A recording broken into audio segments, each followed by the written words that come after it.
వైశ్యులందరికీ కూడా చాలా విశేషంగా ఆమె పుట్టుకయే ఒక అద్భుతమైనటువంటి స్ఫూర్తి. అలాంటి మహాతల్లి దేవదేవి ఆమె జన్మించి ఒక కులమును ఉద్ధరణం చేసింది. ఇలాగ కొంతమంది మహాత్ముల యొక్క పుట్టుక, చప్పట్లు కొట్టండి మంచిది. అంటే ఎందుకో సందేహంతో మధ్యలో ఆగిపోయారు.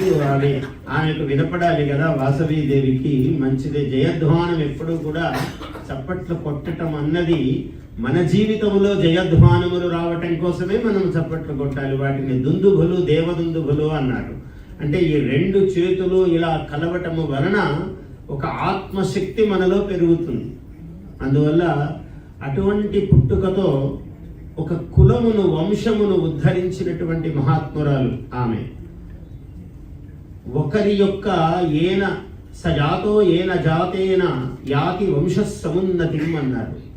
ఎవరి పుట్టుక వలన వాళ్ళ యొక్క వంశము ఉద్ధరింపబడుతుందో అదే వాళ్ళే పుట్టినట్టు లెక్క అని అన్నారు సంస్కృతంలో.